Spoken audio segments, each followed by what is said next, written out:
आज इस प्लेटफॉर्म में बड़े हिम्मत से बता रही हूँ कि मैं बहुत बार कोशिश की कि मैं अपने आप को ख़त्म कर दूँ। क्या रखा है ज़िंदगी में? तुम कितना देर बातों में बंद करोगे? मैं बोली नहीं, तुम आप तो पी रहे हो, अभी आके मुझे मारोगे। 1 साल शादी का होते होते बच्चा क्यों नहीं हुआ? जो भी इनर आपको चाहिए होता है वो भी मैं हस्बैंड को बोलना पड़ता था, मेरी इजाज़त नहीं थी।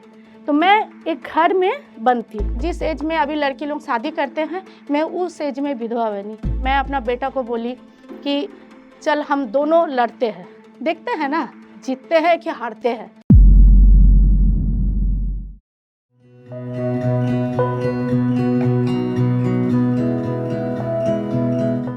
हाय, मेरा नाम सोमा मुखर्जी है। मैं सिंपल हाउसवाइफ थी, लेकिन अब मैं मिसेस इंडिया रॉयल क्लासिक की विनर हूँ। मैं सोशल क्वीन का मुझे अवार्ड मिला है।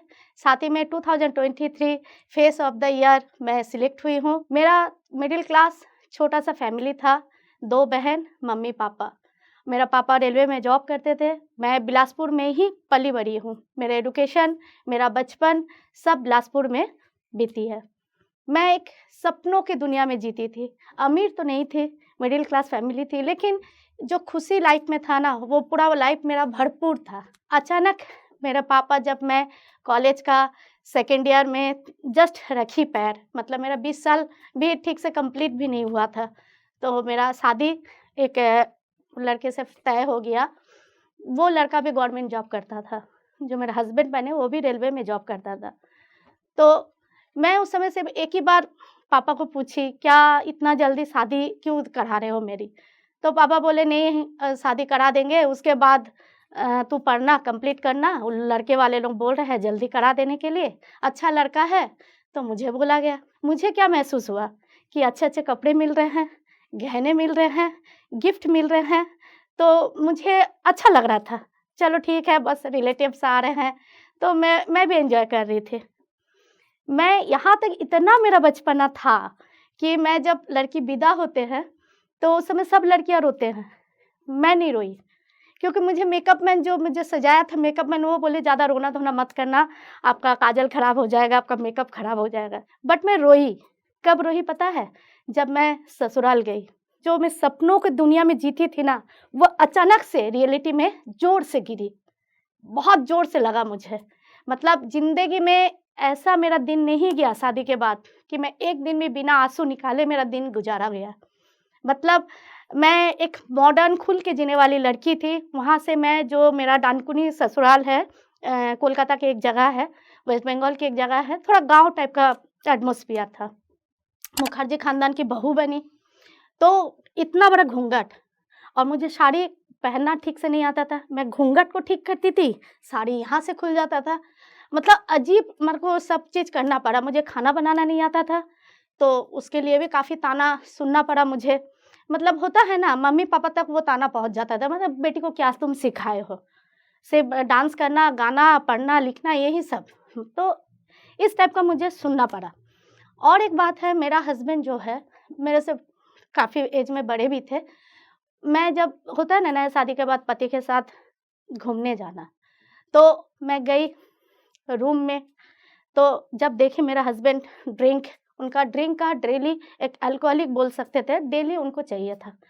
तो ड्रिंक का बोतल जब खोले, मैं वो देख के, मेरा घर में कोई नहीं पीता था, तो मुझे ये आइडिया नहीं था कि, मतलब मेरा एक कॉन्सेप्ट था कि रिक्शा वाला, झोपड़पट्टी वाले पीते हैं, जाके बीवी को बहुत पीटते थे।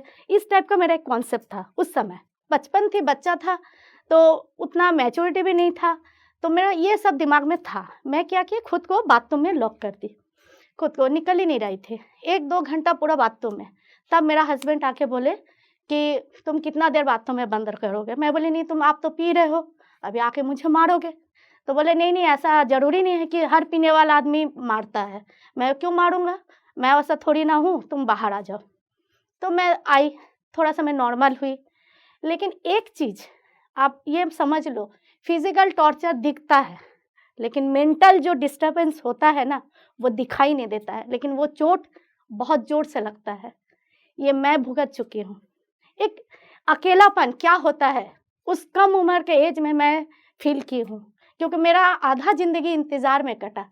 क्योंकि मेरा हस्बैंड गार्डनिंग में जॉब करते थे, वो सुबह निकल जाते थे, शाम को वापस आते थे लास्ट ट्रेन, मतलब वो अपना ज़िंदगी जीते थे। ऑफ़िस करते थे, बाढ़ में जाते थे, सिंगल लोगों को टिप्स देते थे और मैं इंतज़ार ये करती थी रात को मेरा हस्बैंड आएँगे, साथ में खाएँगे। मैं डिनर को लेके ऊपर अपना रूम में रहती थी और नीचे पूरा सास-ससुर, देवर सब सो जाते थे। 12 बज जाता था उनका आते-आते, साढ़े 11 या 12। तो मुझे तो एक एज में भूख भी तो भूख लगती थी, लेकिन पति के बिना हम कैसे खाएँगे? मतलब फिर सास बोली कि तुम पहले कैसे खा लिए, मेरा बेटा आया नहीं। तो मैं वो इंतज़ार, अकेलापन, उस समय मुझे क्या होता है जिसके ऊपर गुज़रता है ना वो जानता है, वो मैं फ़ील की। उसके बाद बहुत सारा लाइफ़ में मेरा हस्बैंड ने झूठ बोला, क्योंकि मेरा तो बाहर दुनिया से मुझे निकलने की तो इजाज़त ही नहीं था, क्योंकि मैं मुखर्जी ख़ानदान की बड़ी बहू थी। मुझे मार्केट में अपना नीड के चीज़ खरीदने के लिए भी जाने का परमिशन नहीं था। मतलब मेरा अंडरवियर जो भी इनर आपको चाहिए होता है, वो भी मैं हस्बैंड को बोलना पड़ता था, मेरी इजाज़त नहीं थी। तो मैं एक घर में बंद थी। आप बोल सकते हो छोटा-मोटा एक तिहाड़ जेल, तो मैं बंद थी। मेरा हस्बैंड आके जो भी स्टोरी बोलता था, उसके पास पैसा नहीं रहता था, मार्केट में उधारी है, जो भी चीज़ वो अलग एक स्टोरी मुझे बताते थे। यहाँ तक कि मेरा जो शादी में जो स्त्री धन होता है, मेरा मम्मी-पापा जो गहने दिए थे, जिसके लिए मुझे खुशी हुई थी, वो गहना भी उन्होंने ले लिए, कुछ बता के, कुछ बिना बताए। मैंने ऐसा दिन था मेरा उस समय कि मेरे पास एक भी गोल्ड का चीज़ नहीं था। मतलब कान सुना, गले सुना, हाथ सुना, सब सुना, एक भी सोना मेरे पास नहीं था। तो वो जो स्टोरी मुझे बताते थे, मैं उसी पे बिलीव करती थी। एक दिन मेरा मम्मी-पापा को पता चला कि ऐसा-ऐसा बात है, तो पापा आए, मुझे लेके चले गए। पापा को हर कोई बोल रहा था तू अपना फूल जैसे बेटी को कुएँ में ढकेल दिया, तो पापा भी बहुत रोए, मुझसे माफ़ी माँगे। मेरे साथ एक चीज़ और हुआ है, मेरा ज़िंदगी में हर कोई मेरे से माफ़ी बहुत माँगा है और मैं माफ़ भी करती गई। मतलब मैं खुद के ऊपर अभी मुझे गुस्सा आता है कि मैं ऐसा क्यों थी उस समय, क्यों बिहेव की इतना?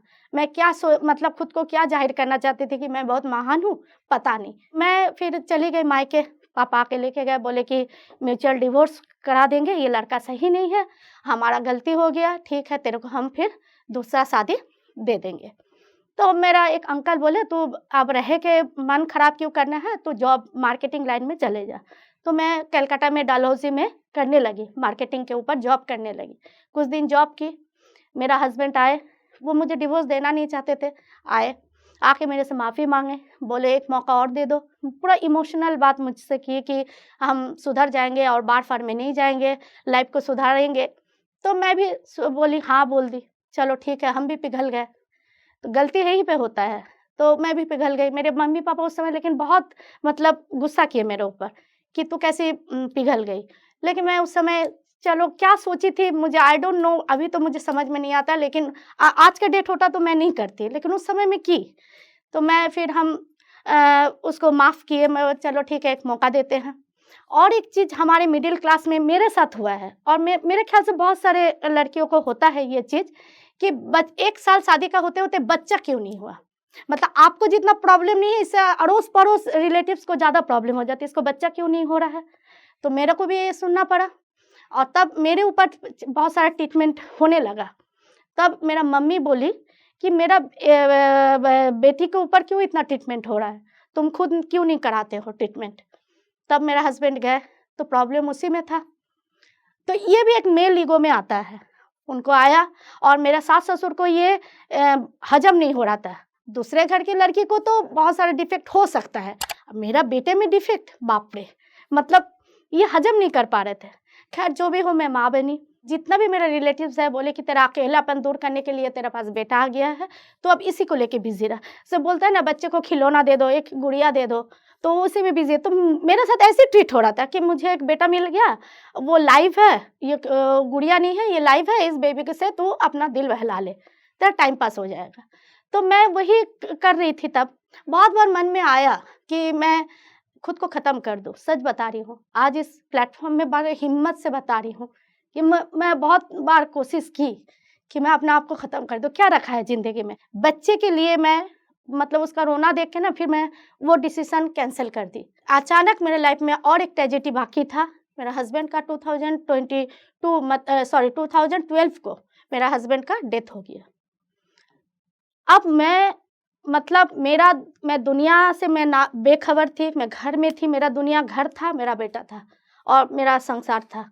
तो मैं क्या करूँ उस सिचुएशन में, क्योंकि मेरा बेटा इतना छोटा था, उसको पता नहीं था कि डेथ क्या चीज़ है, पापा का डेथ का मीनिंग वो समझ नहीं पा रहा था, क्या लॉस हुआ है वो नहीं समझ पा रहा था। जब मुझे सफ़ेद साड़ी पहनाया गया, तो तब मेरा बेटा पूछ रहा है, मम्मी तुम ऐसा क्यों बिहेव कर रही हो? मैं उस समय पूरा डिप्रेशन में थी। मैं पूरा रोती थी, छोटे-छोटे बात पे रोती थी। मैं क्या करूँ मुझे समझ में नहीं आ रहा था।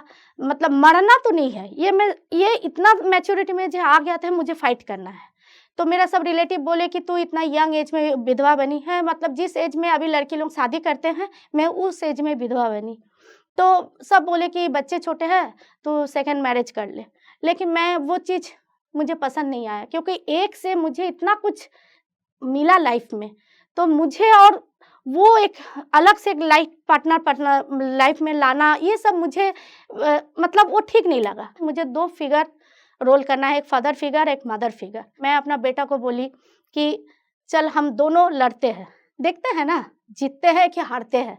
तो हम दोनों बोल सकते हैं कि एक साथ हम ग्रो अप हुए, मैच्योर हो रहे थे और फाइट भी कर रहे थे। 2016 में कलकत्ता आई, बच्चे को स्कूल में एडमिशन किया। एक सिटी से आप सोच लो, एक नया सिटी में आके खुद को एस्टेब्लिश करना कितना बड़ा चैलेंज होता है। वो जो खुद, और मैं सिंगल हूँ, ना मेरा मम्मी-पापा के भी पहले डेथ हो गया था, ना मेरा भाई है। तो मैं रोऊँ, किसी का कंधा भी मेरे पास नहीं था कि मैं रोऊँ। मतलब मैं खुद रोती थी, खुद अपना आँसू पोंछती थी और खुद अपना काउंसलिंग करती थी कि मुझे स्ट्रॉन्ग बनना है, मुझे हारना नहीं है, मुझे जीतना है। बच्चा एकदम छोटा था, वो स्कूल जाएगा, उसका टिफ़िन, उसको देखने वाला कोई नहीं था। तो मैं किसके भरोसे जॉब करने सुबह से शाम निकल जाती। तो मैं सोची ठीक है ना, 2 रोटी हम कम खा लेंगे। पैसे की दिक्कत भी होगा तो मैं 2 रोटी कम खा लूँगी। रेलवे से मुझे पेंशन मिलता था, विडो पेंशन, आप तो जानते हैं ज़्यादा तो मिलता नहीं है। तो ठीक है ना, 2 रोटी हम कम खा लेंगे। लेकिन मैं बच्चे को अकेला, वो जो अकेलापन मैं महसूस किया ना, मैं बच्चे को देना नहीं चाहती थी। मैं इसीलिए आज के डेट में बच्चा मेरा सबसे बेस्ट फ्रेंड है और उसका इंस्पायरिंग मैं हूँ। तो ये मेरे लिए एक बहुत बड़ा अचीवमेंट है। वो सैक्रिफाइस मैं की हूँ, तभी आज जाके ये चीज़ मुझे मिला है। तो मैं तब एक दिन सोची, क्यों ना अब ज़िंदगी को मैं खुल के जिऊँ। जो भी मेरा जो सपना था ना स्कूल लाइफ़, कॉलेज लाइफ़ का, उस पिटारा को मैं खोली। मैं डांस में भर्ती हुई, तनुश्री सौकौर एकेडमी का जो सर है, उनके पास मैं जहाँ श्री रामपुर में रहती हूँ, मैं डांस सीखी, कुछ परफ़ॉर्मेंस की, सबको अच्छा लगा। उसके बाद मैं योगा में गई, वहाँ भी मुझे जो प्राइज़ मिला, तो मेरे अंदर एक खुशी महसूस हो रहा था कि मैं कुछ कर रही हूँ लाइफ़ में। मैं इंस्टाग्राम में पिक्स डालने लगी, फ़ेसबुक चलाने लगी और मैं यूट्यूब में भी, मेरा आज कुकिंग चैनल है। जो खाना नहीं बना पाती थी बोल के मुझे सुनाया जाता था, आज मैं बहुत अच्छा एक शेफ़ बन गई। तो सोचिए लाइफ़ कितना चेंज हो जाता है। तो मैं यूट्यूब चैनल भी खोली हूँ, मेरा कुकिंग चैनल है। तो मैं इतना कुछ करने के बाद धीरे-धीरे मैं देख रही हूँ लोग मुझे पसंद कर रहे हैं। तो मैं धीरे-धीरे रील अपलोड करने लगी।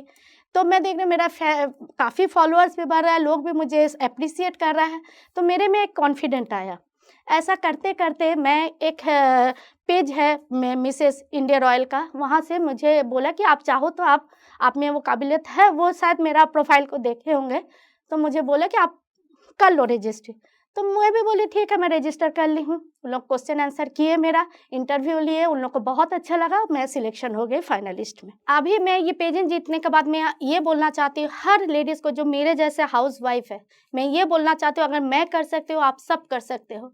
ये मत सोचो कि लोग क्या बोलेंगे, लोग तो बोलेंगे, आप सबको खुश नहीं कर सकते हो। खुद को खुश रखो, ये मैं सीखी हूँ अपना लाइफ़ से, खुद को खुश रखो तो आप सबको खुश कर सकते हो। आप सोचते हो ना बच्चे बड़े हो गए, शादी हो गया, अब मैं अपना ड्रीम क्या पूरा करूँगी? नो, नो, ये गलती कभी मत करना। ज़िंदगी यार एक ही तो मिलता है, तो मुस्कुराते रहना चाहिए। मैं जब मुस्कुरा सकती हूँ तो आप क्यों नहीं? किसी भी हालत में, आप पतले हो, आप काले हो, आप मोटे हो, कुछ कुछ मैटर नहीं रखता है। अभी आपका इनर ब्यूटी है, आप इनर ब्यूटी को एनहांस करो। सबके पास कुछ ना कुछ हुनर होता है, आपके पास भी है, उसको निकालो, खुद को स्ट्रॉन्ग बनो। किसी चीज़ के लिए अरे वो अच्छी है, मैं तो खराब हूँ। खुद को आप रिस्पेक्ट करना सीखो, तभी लोग आपको रिस्पेक्ट करेगा। आप अगर खुद को ही रिस्पेक्ट नहीं करते हो तो लोग आपको ना ऐसे पैर से लगा के चले जाएगा।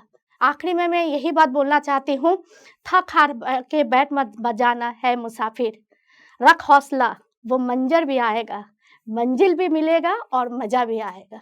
और एक चीज़, हर पग को रोशन करने वाली है वो शक्ति, है एक नारी। मैं खुद को ये मानती हूँ, मेरे में वो शक्ति है। आई एम प्राउड कि मैं नारी हूँ। नमस्ते।